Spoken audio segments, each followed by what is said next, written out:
Depuis quelques années, les sciences et les technologies ont fait un véritable bond en avant.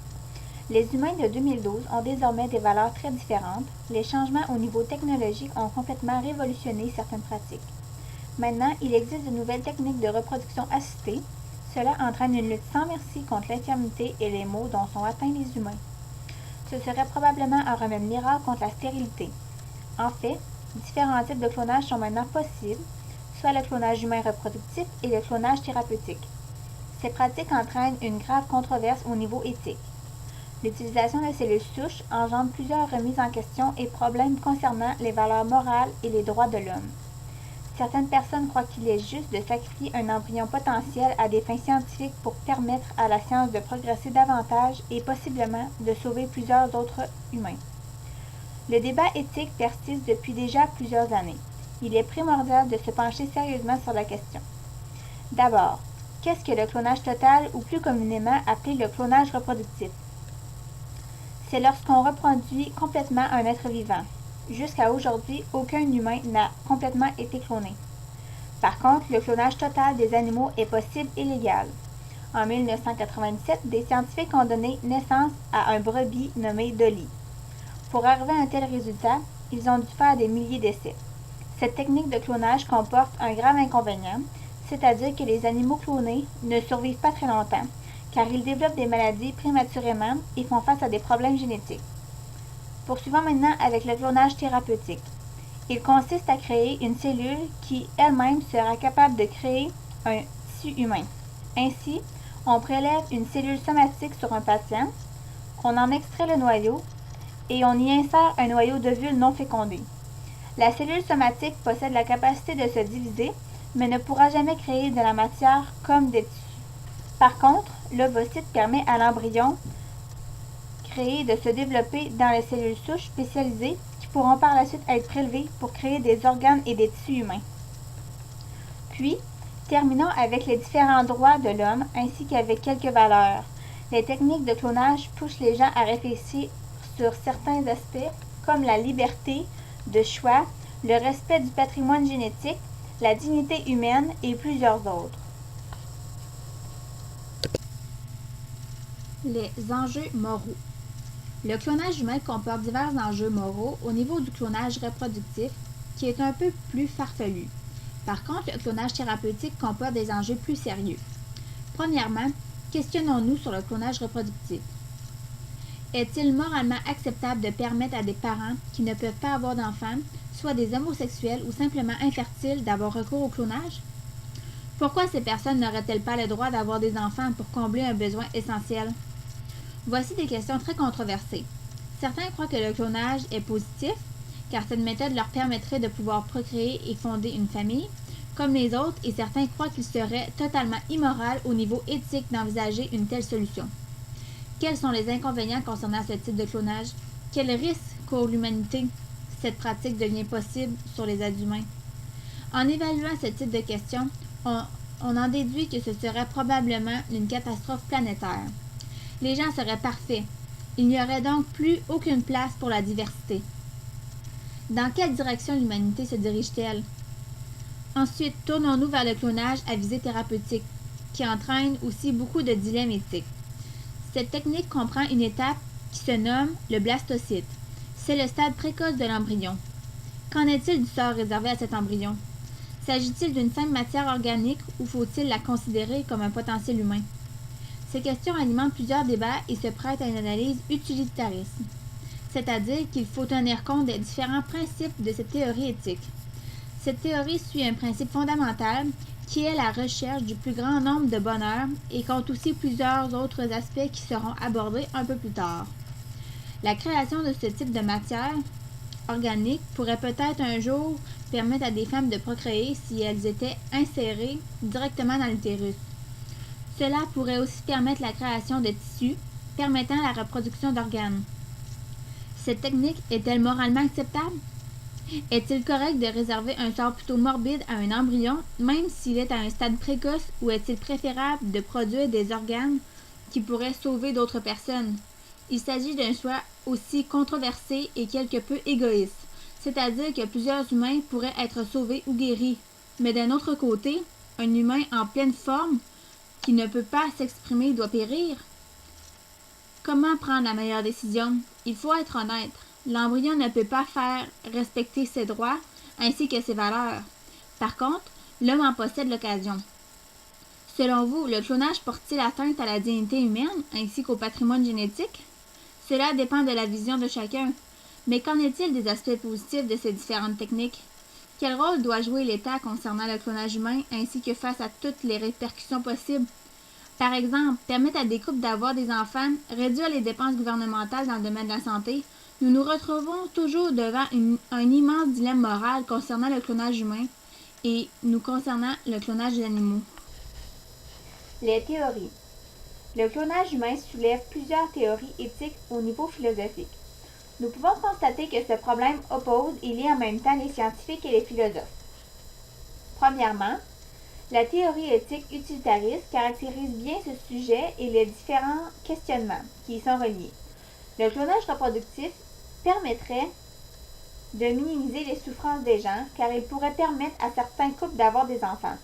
Selon la théorie du spectre de l'eugénisme, qui prend l'amélioration de l'espèce humaine, un côté négatif est qu'il n'y aurait plus aucune maladie ou défaillance congénitale.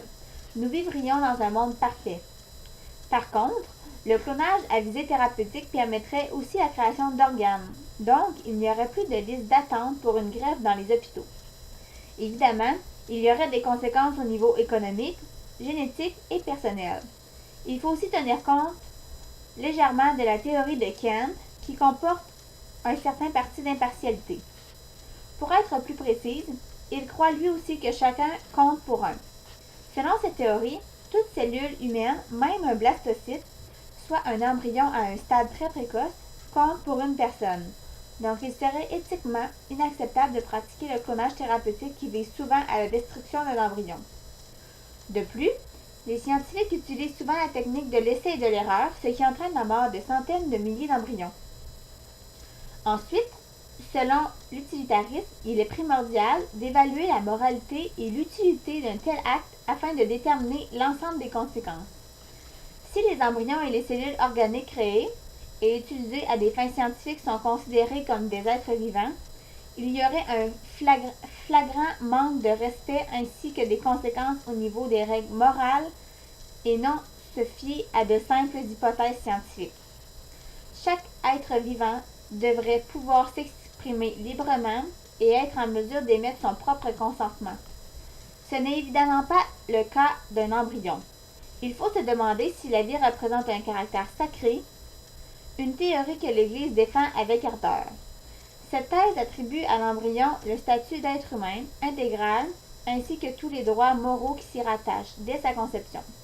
Elle établit donc une certaine équivalence entre la vie et la dignité morale et c'est pour cela qu'elle proscrit l'avortement et toute procédure qui vise la manipulation et l'euthanasie de celui-ci. Cette technique contrevient à ses fondements en tout point. De plus, les actions posées par les scientifiques sont irréversibles. Lorsqu'un test échoue et qu'un embryon est volontairement tué, la situation n'est pas réversible. Par contre, selon un autre aspect de la théorie utilitarisme, l'existence d'un être vivant est liée à des obligations morales et à la sensibilité, soit à la capacité de ressentir du plaisir et de la douleur. Si nous suivons cette position, il serait possible pour les scientifiques de procéder à des recherches sur l'embryon avant la formation de son système nerveux et aussi faire des recherches sur les comateux dans la mesure où ils ne ressentent pas de douleur et qu'ils ne peuvent pas retrouver leur faculté mentale. Terminons avec l'éthique qui concerne les droits et les besoins fondamentaux de l'homme. Chaque être humain devrait avoir le droit et le pouvoir de s'exprimer librement, peu importe la manière dont il le fait. Il doit aussi pouvoir vivre dans un monde où on respecte sa dignité et ses besoins fondamentaux. Les expériences menées sur des êtres humains briment souvent leur liberté ainsi que leur dignité en tant que personne. Nous avons tous les droits d'être uniques, même si cela entraîne chez certaines personnes des handicaps et des difformités au niveau génétique. Si les droits fondamentaux de l'homme sont mis à l'écart, l'humanité deviendra un monde stérile. Alors, les recherches doivent respecter ces droits et ces valeurs afin d'offrir un meilleur monde. Mon opinion. Finalement, le clonage humain est un sujet très controversé, autant au niveau du clonage thérapeutique que reproductif. Personnellement, je suis contre le clonage reproductif qui consiste à reproduire totalement un être humain. Je crois que ça porte atteinte à nos valeurs en tant qu'hommes. C'est-à-dire que ça pourrait porter atteinte à notre dignité et aussi au droit d'être une personne unique. Ça pourrait aussi permettre l'élevage d'humains et laisser place à l'eugénisme. Donc, il est inconcevable d'utiliser cette technique. Dans ce cas, chaque humain ne compterait pas pour un.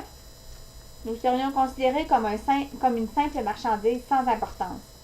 Par contre, le clonage thérapeutique pourrait être une meilleure solution pour la production d'organes, car les donneurs se font rares et la liste d'attente des hôpitaux ne cesse de s'accroître. Il est certain que cette technique utilise des embryons, qui bien sûr n'ont pas encore la possibilité de s'exprimer, mais peut-être que celui-ci pourrait permettre de sauver des milliers de vies et ainsi il y aurait un plus grand nombre de bonheurs. D'un autre côté, c'est difficile de ne pas considérer l'embryon comme un être humain, car c'est tout de même une matière organique, vivante, qu'une fois développée formera une personne à part entière. De plus, du point de vue de l'Église, nous sommes des êtres humains à part entière dès notre conception. Donc, le fait de manipuler un embryon à des fins scientifiques est voué à l'essai et erreur, ainsi que l'avortement relèverait du meurtre. Le clonage thérapeutique porte atteinte à la liberté de choix ainsi qu'à la dignité humaine, car les cellules organiques n'ont pas l'opportunité de décider elles-mêmes de leur sort. Il faut aussi se rendre à l'évidence que si la science permet le clonage et que le gouvernement canadien légalise cette procédure, il y aura de graves répercussions au niveau planétaire. Il n'y aura probablement plus de diversité et les gens n'auront plus les droits qu'ils possédaient auparavant. L'État joue un rôle déterminant concernant le clonage humain. Personnellement, je crois qu'il devrait complètement légaliser le clonage à visée thérapeutique, car il pourra donc prendre des décisions sur ses responsabilités prospectives. Cela permettrait de prévenir la pénurie d'organes ainsi que le manque de donneurs. Donc celui-ci réaliserait un plus grand nombre de bénéfices et réduirait ainsi ses dépenses. De plus, si cette technique est appuyée par l'État, elle pourra améliorer la qualité de vie de milliers de personnes. Par contre, l'eugénisme engendre le désir d'un monde parfait. Il faut être très vigilant à ce niveau, car comme je l'ai mentionné précédemment, les répercussions pourraient être catastrophiques. Je crois que nous avons tous un destin et qu'il est inacceptable éthiquement de vouloir le changer, même si cela amène certaines possibilités possibles. Il faut aussi respecter les valeurs humaines comme l'intégrité et la dignité. Même si la science progresse sans cesse, il faut revenir aux sources et se questionner sur les différents aspects éthiques qu'entraînent certaines procédures afin de réfléchir efficacement et adéquatement.